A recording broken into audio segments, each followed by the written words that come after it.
Assalamualaikum warahmatullahi wabarakatuh. Pertama-tama, dan yang lebih utama kita panjatkan puja-puji dan syukur kita kehadirat Allah Subhanahu wa Ta'ala. Sholawat dan salam semoga tetap tercurah kepada junjungan kita Habibana wa Nabiyana Kanjeng Nabi Muhammad Sallallahu Alaihi Wasallam. Jumat pagi, dalam kesempatan kali ini saya akan menceritakan 12 golongan setelah dibangkitkan kembali dari kematian setelah hari kiamat. Di dalam hadis lain diceritakan dari Muad bin Jabal radhiyallahu anhu bahwa Nabi Muhammad Sallallahu Alaihi Wasallam bersabda, apabila telah tiba hari kiamat, hari kesedihan dan hari penyesalan, maka Allah Subhanahu wa Ta'ala mengumpulkan umatku dari kubur mereka menjadi 12 golongan. Adapun yang pertama adalah mereka dikumpulkan dari kuburnya dalam keadaan tidak memiliki tangan dan kaki, kemudian ada pemanggil dari hadapan Allah yang Maha Penyayang. Mereka itu adalah orang-orang yang suka menyakiti tetangganya. Mati sebelum bertaubat, maka inilah balasannya untuk mereka, dan ke nerakalah tempat mereka akan kembali, sebagaimana firman Allah dalam surat An-Nisa ayat 36, bawal jaridil kurban wal jaril junbi wasohibi bil janbi. Artinya, dan tetangga yang dekat dan yang jauh dan sahabat-sahabat karib. Golongan yang kedua, mereka dikumpulkan dari kuburnya dalam bentuk hewan melata. Ada yang mengatakan binatang itu adalah babi hutan, kemudian ada pemanggil dari hadapan Allah yang Maha Penyayang. Mereka itu adalah orang-orang yang lengah dalam mengerjakan sholat dan mati sebelum bertaubat, maka inilah balasannya bagi mereka, dan ke nerakalah tempat mereka kembali, sebagaimana firman Allah dalam surat Al-Maun ayat 4 dan 5, fawailulil musholin aladzinahum ang sholatihim sahun. Artinya, maka celakalah bagi orang-orang yang sholat, yaitu mereka yang lalai dalam sholatnya. Golongan yang ketiga adalah mereka dikumpulkan dari kuburnya dalam keadaan perut yang besar bagaikan gunung yang dipenuhi oleh ular, dan kalajengking mereka itu seperti keledai.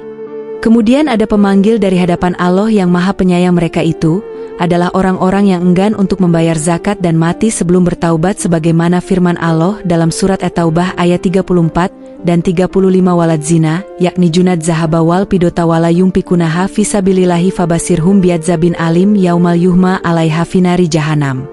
Artinya, dan orang-orang yang menyimpan emas dan perak kemudian tidak menafkahkannya pada jalan Allah, maka beritahukanlah kepada mereka bahwa mereka akan mendapat siksa yang pedih pada suatu hari. Emas dan perak itu dipanaskan di dalam neraka jahanam.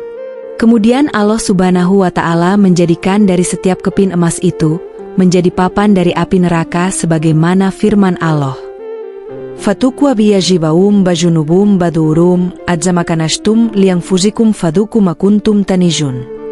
Artinya, maka disetrikalah kening mereka, lambung dan punggung mereka dengan papan tersebut, kemudian dikatakan pada mereka, inilah harta bendamu yang kamu simpan untuk dirimu sendiri, maka rasakanlah sekarang apa yang telah kalian simpan itu. Golongan yang keempat adalah mereka dikumpulkan dari kuburnya dalam keadaan mengalir darah dari mulutnya, sedangkan usus mereka menjulur ke tanah, serta dari mulut mereka keluar api. Maka ada pemanggil dari hadapan Allah yang Maha Penyayang. Mereka itu adalah orang-orang yang berdusta di dalam berjualan dan pembelian, dan mereka mati sebelum bertaubat, maka inilah balasannya bagi mereka, dan ke nerakalah tempat mereka kembali, sebagaimana firman Allah dalam surat Ali Imran ayat 77, inaladzina yastaruna bei ahdilahi wa aimanihim samanang qalilah. Sesungguhnya orang-orang yang menukar janji Allah dan sumpah-sumpah mereka dengan harga yang sedikit. Golongan yang kelima adalah mereka dikumpulkan dari kuburnya dalam keadaan berbau busuk yang baunya melebihi bau dari bangkai, kemudian ada panggilan dari hadapan Allah yang Maha Penyayang. Mereka adalah orang-orang yang menyembunyikan kemaksiatannya dengan samar dari hadapan manusia dan tidak takut di hadapan Allah Subhanahu wa Ta'ala.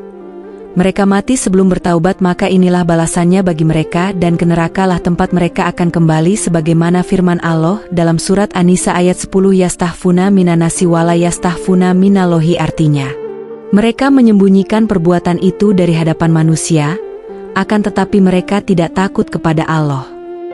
Sekian untuk cerita kali ini, dan nantikan untuk cerita golongan selanjutnya. Terima kasih kepada sahabat-sahabat yang sudah menyimak, like dan komen. Semoga cerita ini jadi ladang amal dan jalan cahaya untuk kita menuju ke kehidupan selanjutnya. Mohon maaf bila ada kesalahan dan mohon untuk dibenarkan. Akhiru kalam, assalamualaikum warahmatullahi wabarakatuh.